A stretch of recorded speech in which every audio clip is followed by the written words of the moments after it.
Discovering who you are as a person. These are 6 steps to uncover your true identity. Have you ever felt lost or uncertain about who you are? This is something that many of us struggle with. And while you may think that it's uncommon because everyone's life looks figured out, it's not. It's more common than we think, and it's something that in various stages in our life will continue to come back, have this question in our head, and then refine our answers based off of our experiences and based off of our values at that moment. With that being said, let's go ahead and get started because I really do believe that these 6 steps are going to help you uncover your true identity. Step number 1 is reflecting on your values. What values are important to you? And you can think about this from the perspective of like you can't live without these values. And I know that sounds extreme, but think about it in this detailed and authentic way because it's really going to give you the blueprint to then have this personal narrative, the output after solving all of these questions that you can use as a resource to inform your decision making and create a life that you're truly proud of. And to add, I'll use myself as an example. So step number 1, discovering like your values or understanding your values. For me, my values are progress, freedom, and balance. And what I mean by progress is I need to see progress in all of the things that matter to me daily. I measure progress through a spreadsheet where I have like a KPI tracker.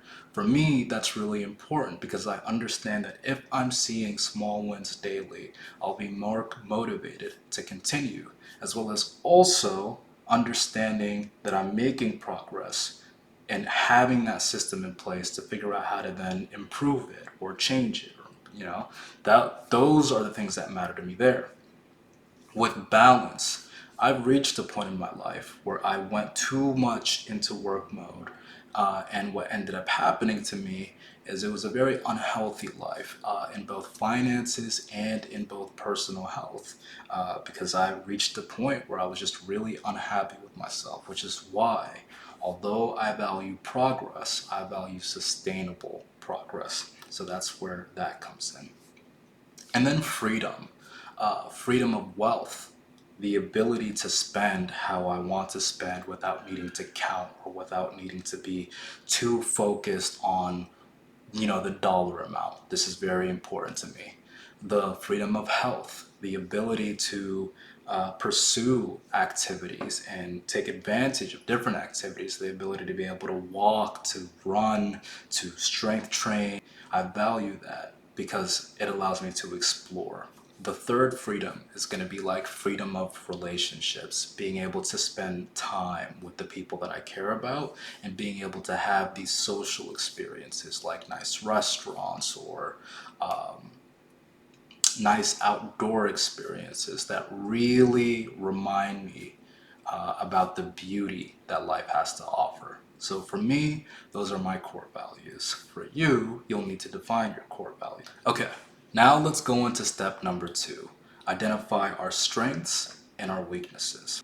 What are you good at and what do you struggle with? I'll use myself again as an example. For me, I'm good at making progress, right? I spoke about how I have a system in place and that motivates me to continue. What my weakness is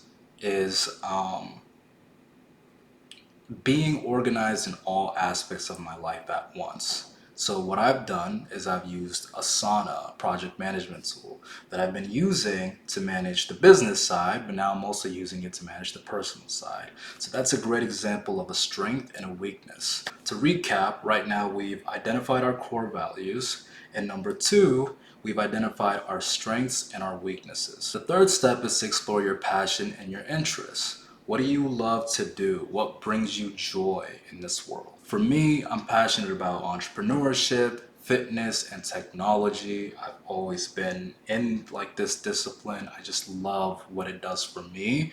And you get also answer this question by seeing what you spend time on or what you enjoy spending your time on. So maybe think about like the type of YouTube videos you watch to the type of material that you read. These are what could inform like your joy. What I would also add as like a bonus is think about what you can do well without needing to think too hard. So like freestyle activities. Maybe you are very creative and you can come up with like poems or music when you finally give yourself space to, or maybe painting.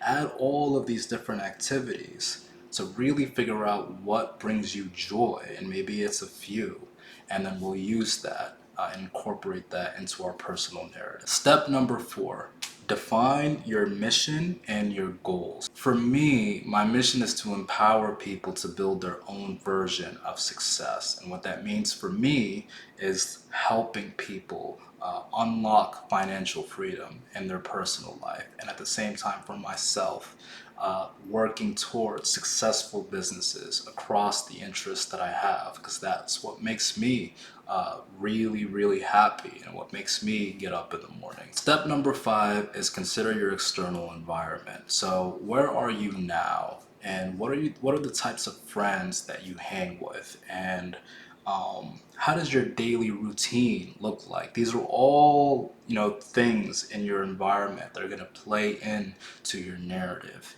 If it's beneficial, then you should keep it. But if you're seeing, right now that we're down to this step, that it's not congruent with building this life that you want, then that means you'll need to modify some of these things within your environment. Step number 6 is to embrace your personal history.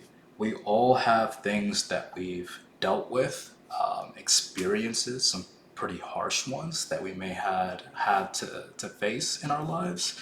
And coming out of that, there's some strengths that we've developed.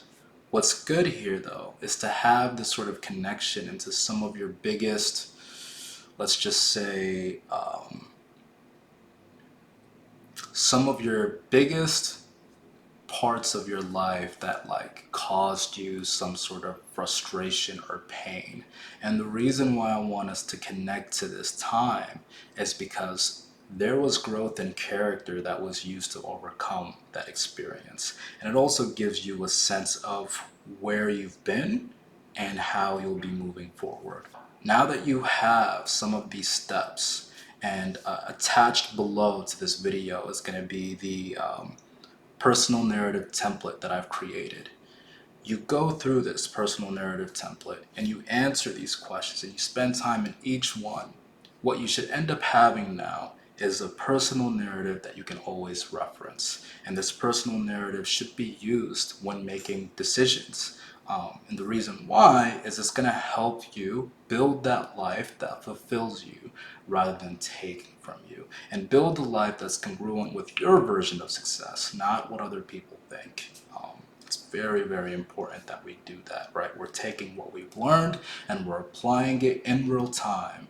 So my ask to you after watching this video is 2 things. 1, to go ahead and start that personal identity worksheet that I've created. It's a simple doc. You can make a copy of it and answer it for your own benefit, to learn who you are and to keep that handy, whether you put it on your lock screen or whether you keep it within your workspace. Ask number 2 is to share this video with a friend. If you have a friend that you know is also defining who they are or making changes or considering making changes to their life, go ahead and send this video to them. Let it be a resource to help guide them. I really believe in a world, and I believe that we can make this world a reality, where we have people that have built lives that they're proud of, where we have people that move with their own version of success, and where we have people that are actually living and not just surviving. So yeah, that's pretty much all I have for you. If you like this video, go ahead and please like it, subscribe, and once again, please, as a reminder, if you have a friend that can use this as a benefit, go ahead and share this video with them.